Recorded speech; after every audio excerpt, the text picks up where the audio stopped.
Magandang gabi sa inyo. So, ngayon, may bago na naman tayong topic na i-discuss. Ito ay PHP Mailer. So, gagamitin natin itong PHP Mailer na to para i-forget natin yung ating password. Yung mga password na nakalimutan natin sa pag-login. So, pwede natin gamitin yung ating email. So, once na nilagay ko ang iyong tunay na email sa part ng login, dahil dito, so mamaya maggagawa pa tayo ng forget password dyan na form. So once na nilagay nyo yun, pag click nyo na forget password, pupunta yun sa another form na forget password. So ilalagay nyo yung email nyo, then pag click nyo ng submit na button, magsasend yan dun sa Gmail nyo para ma-reset yung inyong password. So tara, simulan natin. So halina't subaybayan nyo ako. So una natin is gagawa na naman tayo ng panibagong div. So form group, lagay lang natin dito yung bago natin i-insert. Create lang tayo ng link para sa forgot password. So lagay natin forgot password. So gawa lang tayo. So wag na natin lagyan ng extension na forgot password. So forgot password. So copy lang natin to. Huwag na natin lagyan ng extension ng .php.html dahil meron na tayong .htaccess. Upay lang tayo. Paste lang natin dito, tapos yan, extension. So ngayon, check natin. So mayroon na tayong forgot password. Then copy ko lang buong ito. Copy lang natin. Tapos paste natin dito. So tanggalin lang natin dito yung ibang hindi na natin kailangan. So ang kailangan ko lang dito is yung sa email. So yan lang. Tapos baguhin ko na ito, palitan ko ng send link lang natin. Tapos forgot password. So yan, check natin. Click ko lang itong forgot password. So ayan yung itsura natin ng form natin para sa forgot password. So isa lang. Next natin is punta na lang tayo ng index. So para hindi na tayo mag-type ng madaming code, copy ko lang itong buong to, tapos copy ko lang yan, tapos paste ko dito sa forgot password. Tapos tanggalin lang natin yung mga hindi natin kailangan. So ito, so ititira ko lang isa para sa email natin. Isa lang ititira ko. Tanggalin na natin yung ibang hindi na natin kailangan. Oops, tanggalin ko lang yung iba. So itira ko lang is yung email lang. Yun lang ang kailangan natin. So yan, so isa na lang. Tapos palitan na natin to na bitin. Yan, email. Ito na natin. Copy lang natin yan. Paste natin dito. Tapos so ID, tapos i-rename ko lang to para kasi minsan kapag same sila ng ID doon sa ibang form, nadedetect kasi na yun ang dahilan kaya nag-error. So palitan lang natin. So ini lang naman to, isang piraso. Palitan natin lahat. So yun na, highlights na natin. So yan, so pati yung ating gawin ng tung 2. So yun ko na rin yung tung 2 ating pang validation. So yan, try natin test. So yan, meron na tayong validation para sa field ditong email. So once na click natin send link, mag-send yan ng link papunta sa ating Gmail. Dahil gumamit tayo dito ng PHP Mailer. So next natin is ito, gawa din ako ng message sa top. Once na nag-submit, so maglalabas ng message dito sa top natin. So, tanggalin ko na itong ating. So dito ko na lang ilagay yung ID na yun sa loob ng dev. Tanggalin ko na yung iba. Ang ating kailangan yung iba para malinis. Linisin mo natin ating code. So yan, naiksi na, di ba? So create muna tayo ng ating send link lang, another file, send link. I-create tayo ng panibago. Okay. Copy, tapos punta lang ng config, bilang ako, paste ko dyan yung send link. So dyan. Ngayon kailangan yung vendor na to. So naglagay na ako ng vendor na folder dito sa loob ng sample management. So sobrang kailangan nyo to. Bakit? So once na wala kasi itong vendor na folder na to, hindi gagana yung pagsisend nyo ng forget password dun. O paglagay nyo dun ng email sa forget password, so hindi gagana na magsisend papunta sa Gmail mo. So kasi ito ang dahilan. So ito ang nagpo-process ng PHP Mailer. So yung folder to, yung vendor na to. So sobrang halaga nito. So isasama ko din naman yun dyan. Isasama ko to sa pag-push sa aking GitHub. So aralin nyo lang yung code na aking ibigay. So pati itong vendor, pag gumawa kayo ng mga system, gusto nyong lagyan ng forget password, huwag nyo kakalimutan tong vendor ilagay doon sa gagawin nyo na system or website, ano pa man. So yun lang. Next natin step is, dahil sobrang haba kasi ng code natin na to is, copy ko lang muna. Copy lang ako dito. So ang tatanggalin ko lang dito siguro is itong part na to. Oops, ayan. Sige, tanggalin ko muna. Yan lang muna, yung class lang muna yung tira natin. Next natin is, siguro i-copy ko na lang itong part na to. So copy ko lang sa existing na ginawa ko. So unahin pala natin to, i-copy. Papaliwanag ko na lang sa inyo para saan to. So ito kasi, oops, parang kulang yung copy natin. Tatlo yan eh. Huwag ka maiwan. Paste natin dyan. So yung tatlo na yan is sobrang ding mahalaga pa. Ayun kasi kumukuha dito sa ating vendor. So yan, naipag-communicate dito sa ating vendor na folder. So dahil sobra tayo, nasa labas lang naman siya ng config na folder. So sobrang lalim. Tanggalin natin tong // niyan. So paglabas mo ang folder, so ayan na naman agad yung vendor. So yan yung pinaka-path, nakuha na natin path. Tapos ito,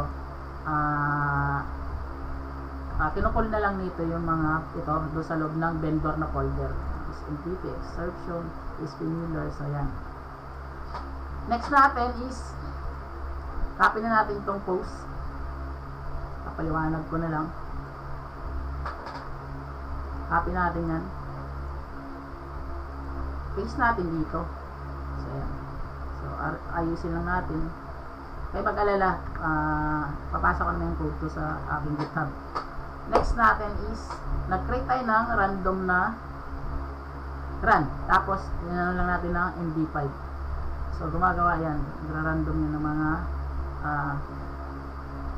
random letter, tsaka sinuman din ng mga number, mga ganun. Pero almost letter yung mga gine-generate niya. So yan, random yan. Tapos naka MD5. Dito naman is itong email na to, galing yan dito sa ating append. Ito yan, sa ating append. So binato natin siya dito. Tapos yan, declare tayo ng variable na email lang din. Tapos itong email na to, binato natin dito sa set from at address. So binato natin dyan. So yung code na to, galing din naman siya dito sa code. So tapos gumawa tayo dito ng function sa baba or method para ibato naman natin dito sa class mamaya. Create tayo dyan. So forgot password naman, tama naman yung spelling natin, forgot password. So ngayon, so ito is, tanggalin ko muna, kapaliwanag ko sa inyo yan kung paano. So ang gamit kasi natin is PHP Mailer. So ang host nya is smtp.gmail.com. So smtp out, naka true. Ang username tsaka password, so andun yan, mamaya di-discuss ko, nasa Gmail. So smtp secure na siya, PHP Mailer. Encryption smtps. Tapos yung port nya is 465. So ito rin ginagamit ko sa paggawa ko sa kahit sa naka-live, sa pag-forget password ko, ito rin yung port ko, hindi nagbabago. So next nating step is mamaya akong ito balikan, username tsaka password. Create muna ako ng function, copy ko lang to, tapos punta lang ako sa sample, tapos gawa ako ng function, public function. Paste ko lang dito, tapos curly braces, tapos copy ko lang tong, dahil may existing code na tayo sa taas, so paste ko dito, tab lang natin, tapos unang-una is create pala tayo dito ng code, sunod siya ng rule, ang code, tapos yan ako lang siya sa text. Ayan, code, sobrang mahalaga natin yan kasi dyan ipapasa yung code mamaya magaling sa run. So paste natin dito yung table natin, tapos yung code, tapos email. Ayan, meron na tayo. Balik tayo dito sa send link. Alam ko may kulang ako dito. Ang kulang natin dito is, so ito pala, papalitan ko to ng mali kasi yung ating class. So ang class kasi natin dito is sample class. So copy natin yan, paste natin dito. So palitan natin. Yan, check muna natin kung ano pa yung kulang natin. So ito, yung username pala tsaka password. So saan ginagawa yan? Ito na. Punta lang kayo sa Gmail nyo. Dito sa Gmail. Tapos click nyo lang itong profile nyo. Ito yung pinaka-profile. Tapos click nyo itong manage your Google account. Tapos need nyo munang i-verify yung ito yung Gmail nyo. So dapat naka-check to, tapos 2-step verification dapat na ano na to, na verify nyo na to. So dapat naka-check na to. Once na na-check yan, o kapag hindi kasi naka-check yan, hindi nyo to mapapalabas yung apps password, app passwords yan, like I said yan, hindi nyo to mapapalabas yung app password. So magiging ganito itsura nyan. So magki-create tayo ng panibago mail, set lang natin sa mail. So ano bang ano natin yan, dahil kailangan nga natin yan dito sa username tsaka password, need natin dito mag-create. Tapos Windows computer gamit ko is isi-set ko lang siya sa Windows generate. So ayan, pumunta na naman siya dito sa akin, hindi na login. Ano ko lang is ayun. So yan, lumabas na siya, di ba? So create lang ako ulit. Set ko lang pala sa mail, set ko siya sa Windows computer kasi Windows gamit ko nga. So click lang natin tong button na generate. So napansin nyo may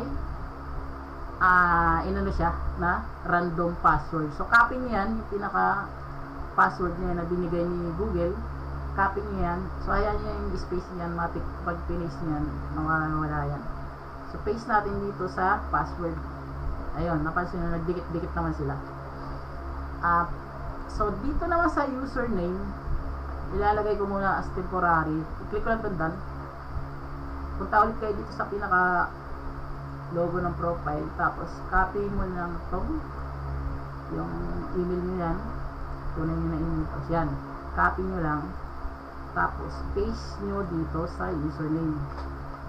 So ayan na paste nyo na. So pag nag-create kayo dito sa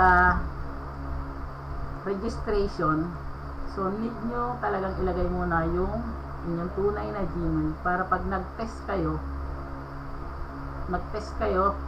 magsisend, gusto nyo mag-send papuntang Gmail nyo para sa forget password, is magsisend yan nun ng data o magsisend yan ng link papunta sa Gmail nyo.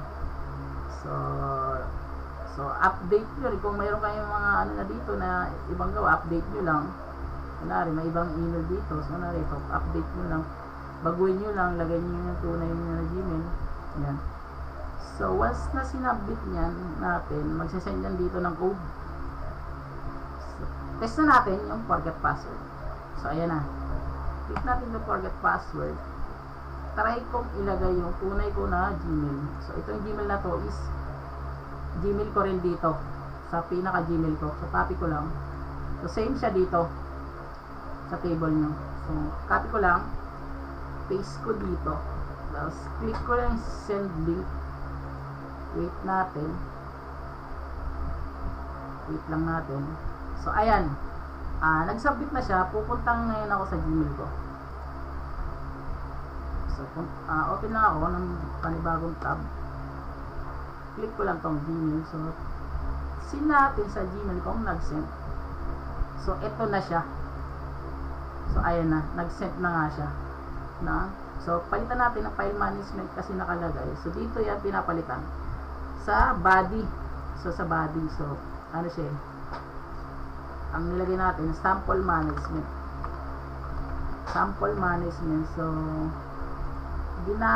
dito natin siya i-reset. Saan natin ibabalik? So ito, ayan, copy ko lang to. So dito natin siya sa, dahil nakaano pa tayo local, so leave natin yan i-change. So copy natin yung pinaka, kung live yan, so copy nyo yung live nyo dito. Kung local yan, ito lang i-copy nyo, just kasama yung pinaka folder. So i-paste nyo dyan. So wala pa tayong change password. So once na-clinic natin yan, once na-clinic natin yung link galing dito, yan yung file management, so magre-redirect siya dito sa change password. Wala pa tayong ginawa. So create tayo ng panibagong file, pangalanan natin na change password. So dito siya magre-redirect. So siguro gawa na natin ng itong pinaka forget password na to. So copy lang natin sa kanya. Yan, copy lang natin dito sa change password. Ayan, so dito magre-redirect. Once na-click mo itong link na to, ngayon i-change muna natin itong mga ginawa natin. So change password na to, change para sa change password. So anong ilalagay natin dito? New password na siya, tapos yan natin as password.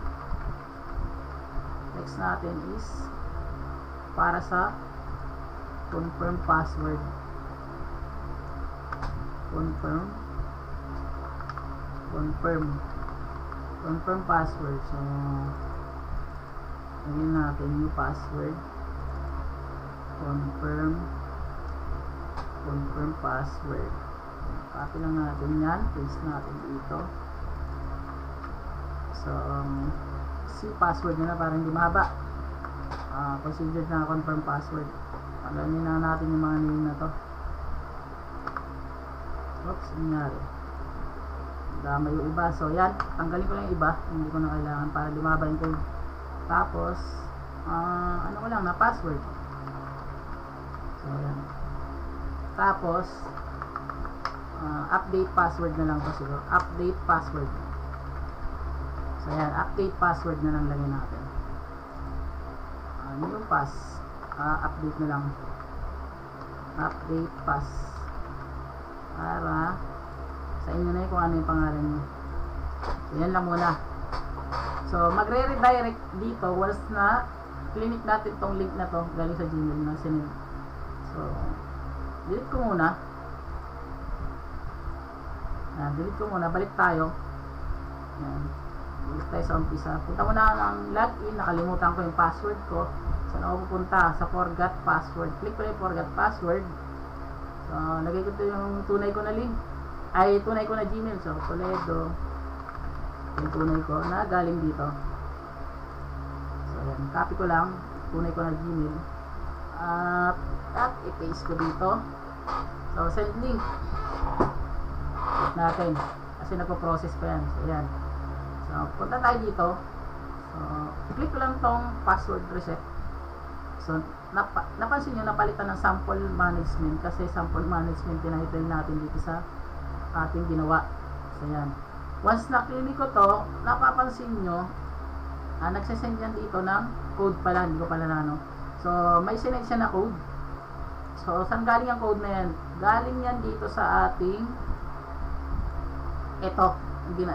Dineclare natin na run. Na MD5 na nakarun. So, nagsasend yan. So, yan. Nag-send siya ng code. So, dito natin siya sinubmit. Yan. So, nag-send siya ng code. So, ngayon, ang purpose ng code natin na yan is sobrang halaga niyan para sa pag-reset natin ng password o pag-change natin ng password. Ayan na. So, ayan na. Once na-clinic ko to, dapat, mapapansin nyo, pag hinuber ko to, mayroong link sa baba. Ayan o. So, pag click ko daw ito, mapupunta siya sa change password. So, click ko na siya. Napansin nyo, pumunta na siya sa change password. Ngayon, ilalagay na natin dito yung bago nating password. Yan. Ngayon, wala pa siyang function. Gagawin natin siya ngayon ng function para sa change password. Gawin na natin is to pili na natin password, tapos ayan, tapos ilagay ko lang dito yung ating copy muna ako ng isa, sorry, tapos si password, ilagay ko lang dito si password, saan nilagay? Si password dito. Ayan. Tapos, mag-add ako ng panibago. Lagay ko lang dito yung si password at yung password. So, ayan. Lagay na natin. So, update. Tama ba? Update password. Update password. Tapos, pwede na tayo kumuha dito ng hindi na natin kailangan ng sobrang ng validation. Kuha tayo dito ng simpleng validation lang. So, wala tayong makuwang validation dito sa login.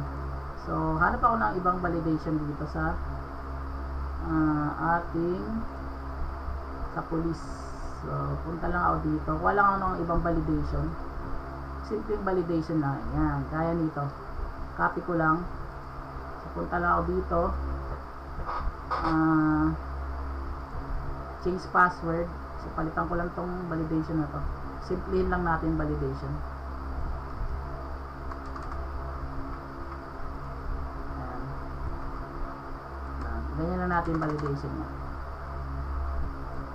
Arrange na lang natin. So, huwag kayo mag-alala. Sisend ko lang to sa aking GitHub. So, lang. So, dito lagay na natin. Please input new password. So, may mali ako dito sa mga code or i-change nyo na lang siguro kung mayroon kayo napansin o napuna. So, yun. Tapos, copy lang natin to. So, dahil naka-ID tayo, baka mag-error.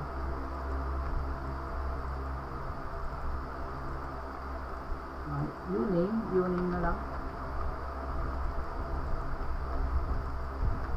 Hanapin na po. Username.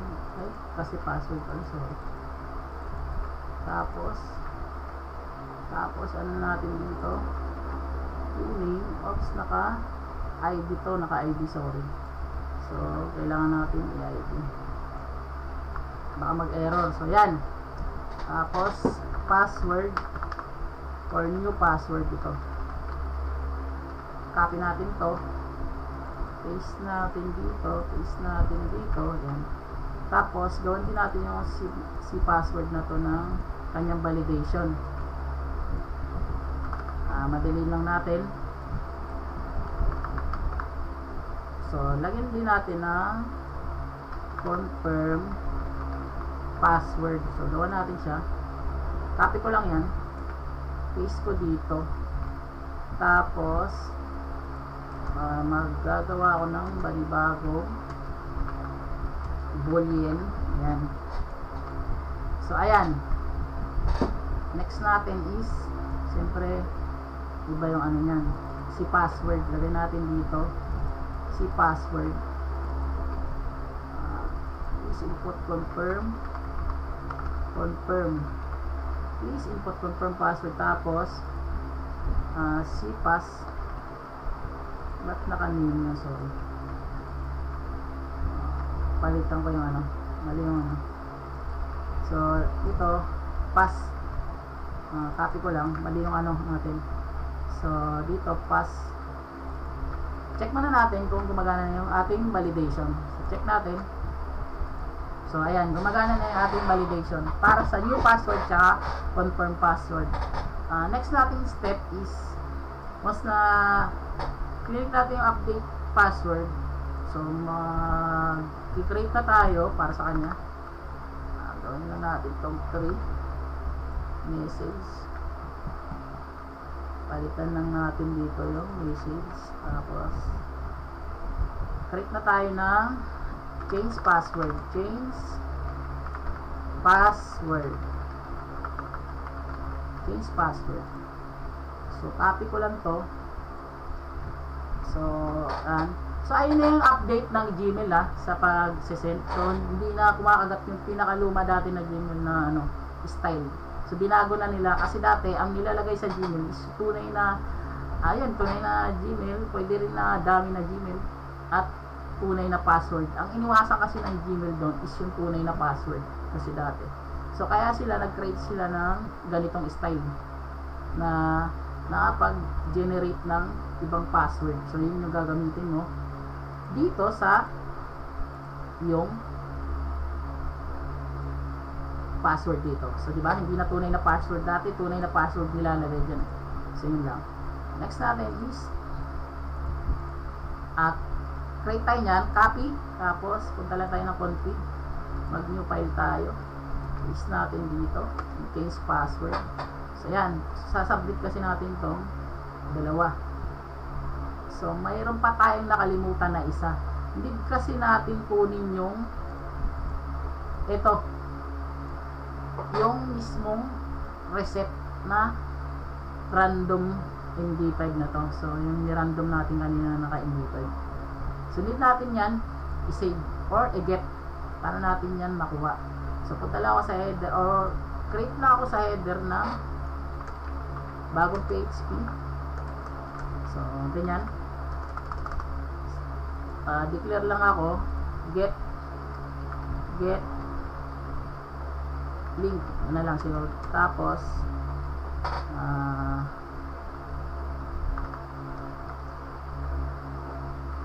ano ba to? Get.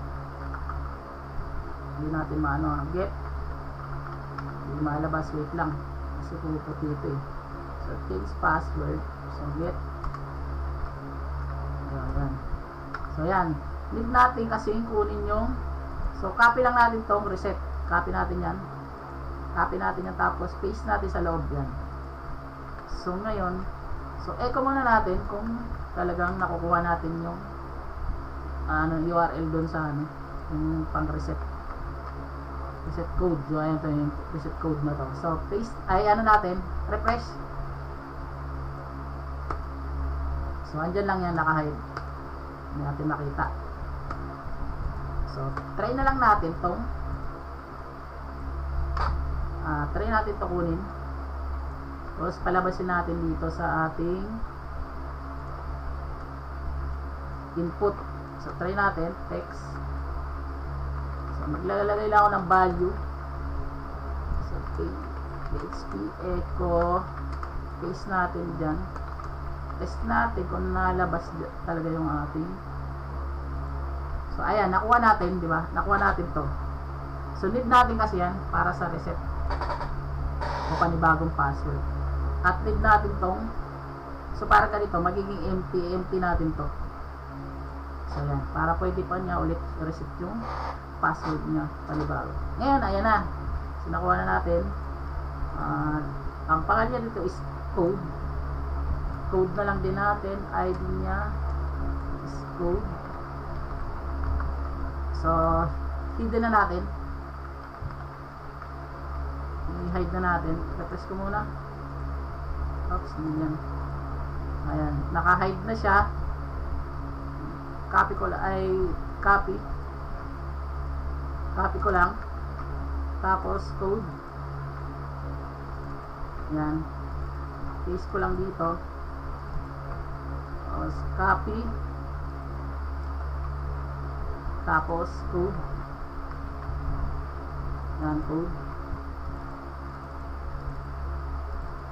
Ayan, code. So, mayroon na tayong nagawa sa tatlo na yan. So, nakakuha na natin yung data ng tatlo na yan. Next is, ayan, ibabato natin yan dito sa ginawa natin change password, which is dito. So, copy lang tayo dito. Copy. Paste lang natin dito. Dahil tatlo yun, try tayo para sa tatlo. Kunin natin yung ating, yung una is yung password. Password. Yan, password. Paste natin dito. So, hindi ko na to kailangan yung C password. Sa code na lang ako. Pero, lagay muna natin to. Lagay na natin. Abang lang. So, yan din na natin gamitin dito. So, yung code na lang yung ating gagamitin. Need natin yung code. Yan. Tapos, dito. Oops, code.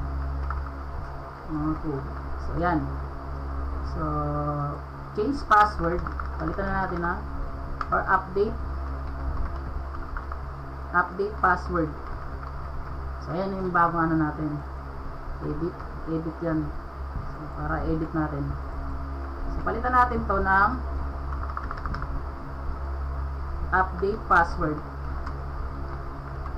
Update password. Successfully. Update password field. So, after niya ma-update, i-redirect ko siya sa login na page. So, dito ko siya i-redirect. Dito sa login page na to. Login. Login. So, yan. So, create na tayo ng function para dito. So, ginawa natin. So, punta lang tayo dito sa class. Public ulit tayo. Public function. Paste natin daw. Ayan. Create tayo ng ganyan. Tapos, copy lang natin to ulit. Paste natin dito. So, ngayon, ang gagawin natin is, copy lang natin to dito. Ayan. Tapos, yung password, copy natin dito. Ayan. Tapos, create tayo panibago para sa password. Tapos, lagyan natin ng ganyan. Tapos, itong code na to, so, empty lang natin. So, ang goal natin yan is, maging ganito siya. Parang ganito. So, ganyan. So, i-reset natin yan. Now, walang laman. So, yan. So, yan. Yun yung parang logic niya. So, ngayon, siyempre, test na natin. Ano na, test natin. Ang dati kong password is 123456. So, change natin siya. Change na natin. So, 123. Ay, 1234567 1234567 So, 1234567 ha. Gawin natin 1234567 1234567 So, pansin nyo dito, mayroon pang code. So, once na inano natin yan, clinic ko na tong update password. Dapat, mawawala tong code. Mati-change din yung password sa 1, 2, 3, 4, 5, 6, 7, 8. Yun ang ano natin. So, update. So, tingnan natin. Kung mawala tong code, tapos mati-change yung password. So, di ba? Yun yung goal natin. So, tama na. 1, 2, 3, 4, 5, 6, 7, 8. Tapos nawala yung code. So, it means gumana yung ating ginawang forgot password. So, copy natin to. Try natin. So, try ko muna yung dating 1, 2, 3, 4, 5, 6. 1, 2, 3, 4, 5, 6. Wala. So, then nag-change na tayo ng password. 1, 2, 3, 4, 5, 6, 7, 8. So, ayun, gumana siya, di ba? So, sana nagustuhan nyo ang aking video na to sa paano gumawa ng forget password gamit ng ating PHP Miller. So, ito yung update na PHP Miller. So, sana nagustuhan nyo. So, huwag kayo mag-alala. Isasubmit ko naman yung update na code sa aking GitHub. So, download nyo na lang, pag-aralan nyo. So, pwede nyo gamitin sa mga project pieces nyo yung ginawa ko na to. So, yun, supportahan nyo lang aking YouTube channel. Maraming salamat. So, yun. Magandang umaga sa inyo. Lagi nyo subaybayan aking iba pang video.